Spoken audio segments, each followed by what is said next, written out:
అధికారాన్ని అడ్డం పెట్టుకొని తినేది సపరేట్. ఈయన అధికారంలోకి వచ్చిన 5 సంవత్సరాలలో ఇంకా ఎన్ని వేల కోట్లు తిన్నారు ఈయన. దాని తర్వాత అదే కదా ఇప్పుడు మీరు లేవనెత్తిన అంశం మీదే చర్చ అంతా.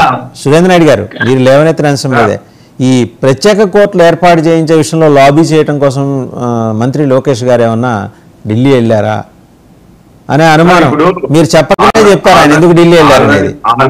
ఆల్రెడీ లోకేష్ బాబు గారు వెళ్ళి కోర్టులకో లేకపోతే గౌరవ ప్రధానమంత్రి మోడీ గారికో లేకపోతే మంత్రులకో చెప్పాల్సినటువంటి ఆవశ్యకత లేదు. ఎందుకంటే ఈ రాష్ట్రంలో ఏం జరిగింది ఏమి అనేది ప్రధానమంత్రి గారికి పూర్తిగా పిన్ టు పిన్ తెలుసు.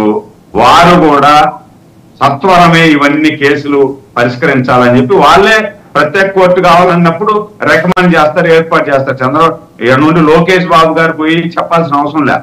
లోకేష్ గారు వెళ్ళింది ఎందుకు? ఈ రాష్ట్రానికి పెట్టుబడులు వస్తున్నాయి. ఈ పెట్టుబడులు తీసుకురావడంలో కీలక పాత్ర ఎన్డీఏ ప్రభుత్వం ముందుకెళ్తా ఉంది.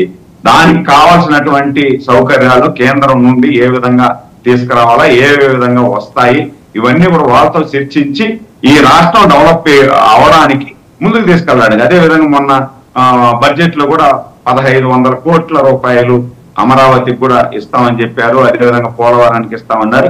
ఇవన్నీ కూడా సత్వరమే అని చెప్పేదానికి వెళ్ళాడు. అంతేగాని వీళ్ళ కేసులు మాకు ఇదే పని తెల్లవారి వ్యక్తి కేసులు ముట్టి చుట్టూరు కేసులు ఉన్నాయి. పందిలాగా దొల్లేసి నేను బురద అంటించుకున్నాను, అందరికీ బురద అంటించాలంటే కుదరదు కదా. కాబట్టి మాకు అవసరం లేదు, ఆవశ్యకత కూడా లేదు. కోర్టులో కేసులు జరుగుతున్నాయి. దాని చట్ట ప్రకారం ఏదో పెద్దలు చెప్తారు కదా, ఆ విధంగా చట్టం పని తన పని తాను చేసుకుంటా వెళ్తాది. వీళ్ళు అన్నారు కదా, చంద్రబాబు నాయుడు ఒక కొడుకుని కన్నాడు, లోకేష్ బాబు గారు దేనికి పనికిరారు, ఎన్నికలకు ముందు 5 సంవత్సరాలు పప్పు పప్పు పప్పు పప్పు అని చెప్పి మీరు అనేటువంటి మీరు ఈరోజు ఆయన చెప్పేశాడు. లోకేష్ బాబు గారు చెప్పకనే ఆయన చేతలను చూపించేశారు.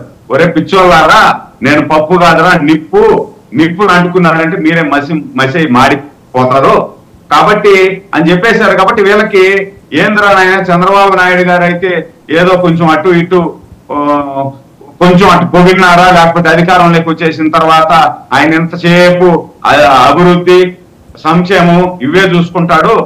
ఈయన చంద్రబాబు నాయుడు కొడుకు ఆ విధంగా లేదరనైనా ఎక్కడైనా కూడా చట్ట ప్రకారం చేయించాలా. ఎవరెవరైతే అవినీతికి అక్రమాలకు పాల్పడ్డారో వీళ్ళందరూ కూడా శ్రీకృష్ణ జన్మస్థానంలోకి పంపించేదానికి సిద్ధమైపోతున్నాడు అని వీళ్ళు భయపడుతున్నారు. దాంట్లో భాగంగానే నిన్న ఆళ్ళ రామకృష్ణారెడ్డికి కోర్టు శృతి మెత్తగా రాశారు. అదే కోర్టు భాషలో ఎప్పుడు కూడా కోర్టు అనేది ఘాటుగా వ్యాఖ్యానించరు. శృతి మెత్తగా చెప్పినా కూడా అది ఒక హెచ్చరిక లాగా పూర్తి ఈయనకి ఇదే పని. 5 సంవత్సరాలలో ప్రజలు ఎన్నుకుంటే ఆయన నియోజకవర్గంలో అమరావతి ఆ విధంగా తగలబడిపోతా ఉంటే ఈయనకి నిమ్మక నీరెత్తినట్టు ఉండిపోయి 24 గంటలు మీరు అన్నట్టు తెల్లవారుతూ లేస్తే పొద్దుపోయేంత వరకు కోర్టులు వెనకంటి తిరిగి ఎవరిని కోర్టులో ఇరికిద్దామా, మన జగనన్న కేసుల్లో దోషిగా ఉన్నాడు కాబట్టి అందరినీ కూడా జగన్మోహన్ రెడ్డి సరసన నిలబెట్టేద్దామా అని చెప్పే పని. అధికారంలో రాకముందు మాత్రం ఏం చెప్పినాడు, నేను జగనన్నకి చెప్తా, ఈ రాజధాని డెవలప్ చేపిస్తా, ఈయన్నే ఇల్లు కట్టుకున్నాడు మా అన్న, మీరు నన్ను నమ్మండి, నాకు ఓట్లేయండి అని చెప్పి అడుక్కున్నటువంటి పెద్ద మనిషి అధికారంలోకి వచ్చిన తర్వాత కనీసం ఆయన నియోజకవర్గంలో ఒక అభివృద్ధి కార్యక్రమం చేశాడా, ఒక రోడ్డు వేసాడా, ఒక తట్ట మట్టేశాడా వేసిన రోడ్డుకి? కనీసం తాగునీళ్ళు ఇవ్వలేక తాగునీటి వాళ్ళు ఇబ్బంది పడిపోయారు. అదేవిధంగా కరకట్ట పక్కనంతా కూడా ఇల్లు కట్టుకున్నటువంటి నిరుపేదలైతే పూర్తిగా మా ఇల్లు మునిగిపోతున్నాయి, మాకు ఇబ్బంది అయిపోతా ఉంది, మాకు ఇంకేమన్నా ఒక ఏర్పాటు చేస్తుంది అంటే కూడా వాళ్ళని కూడా పట్టించుకోలేనటువంటి ఇలాంటి దౌర్భాగ్యమైనటువంటి ఎమ్మెల్యే కరకట్ట కమల్ హాసన్ ఈ రోజు కోర్టు కరెక్ట్ గా సరిగ్గా ఇతనికి ముట్టికేలేసింది. ఈయన జగన్మోహన్ రెడ్డిని ఎంత వెనకేసుకొని వచ్చినా లాస్ట్ కి ఈయనకి ఎమ్మెల్యే టికెట్ కూడా ఇవ్వకుండా పోయి జగన్మోహన్ రెడ్డి గారి మీద అలిగి ఆమె దగ్గర పోయి చేరాడు. కాంగ్రెస్ లో చేరినాడు 3 రోజులు 4 రోజులు అంతే, సర్రని మళ్ళా రిటర్న్ వచ్చినాడు. మళ్ళా రిటర్న్ వచ్చి మళ్ళా జగన్మోహన్ రెడ్డి దగ్గర చేరినాడు. కానీ ఎంత చేరినా కూడా ఆయన టికెట్టే లేదు పాపం.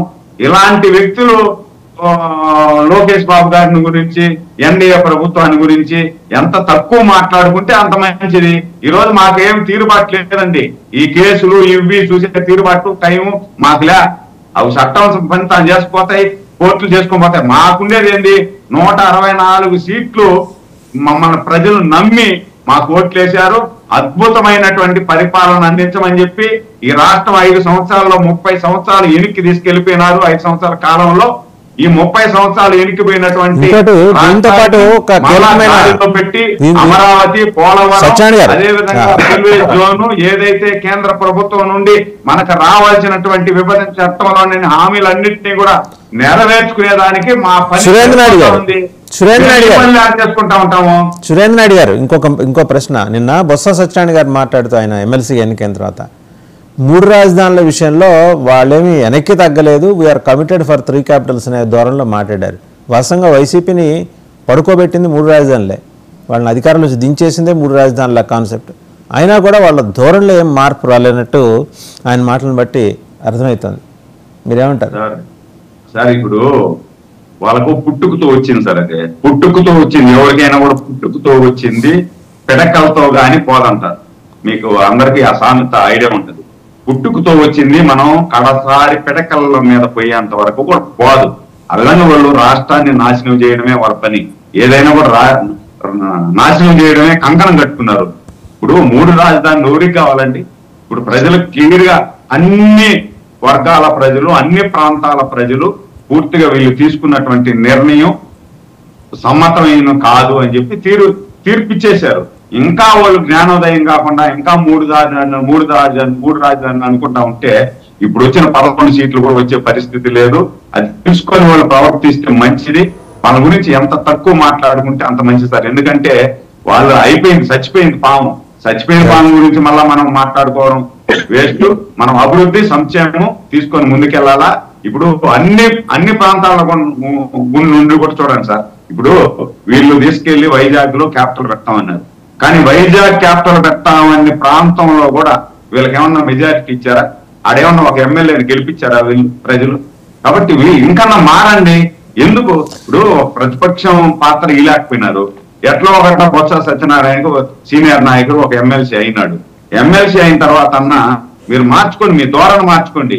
ఇదే రాజధానిలో క్యాపిటల్ లో కూర్చొని మీరు అదే అసెంబ్లీ జరిపి అదే సెక్రటరియట్ లో పనులు చేసి అదే సెక్రటరీని మీరేమంటారు ఆ రోజు? అదేంటది శ్మశానం అంటారు. ఇలాంటి శ్మశానం, ఇలాంటి వ్యాఖ్యలు చేసిన దానివల్ల మిమ్మల్ని ప్రజలు పూర్తిగా చీకొట్టారు కదా. ఇంత సీనియర్ నాయకుడిని కనీసం ఇంట్లో ఇద్దరు నిలబడితే, భార్య భర్త ఇద్దరు నిలబడితే ఇద్దరికి ఒక డిపాజిట్ లేకుండా పోయింది. ఇంకా మార్చుకోండి మీ ధోరణి. జగన్మోహన్ రెడ్డి గారికి మంచి సలహాలు ఇవ్వండి. పాపం జగన్మోహన్ రెడ్డి ఒరిజినల్ గా మంచి కూడా అనిపిస్తుంది ఒక్కొక్కసారి. కానీ ఈ సలహాదారులు, ఈ సీనియర్లు చేరి ఆయనకి సలహాలు, పనికిమాలిన సలహాలు ఇచ్చేసి పనికిమాలినగా తయారు చేసినారు. ఆ పనికిమాలిన పార్టీగా రవికిరణ్ గారు ఏమంటారు చూద్దాం. రవికిరణ్ గారు బొత్స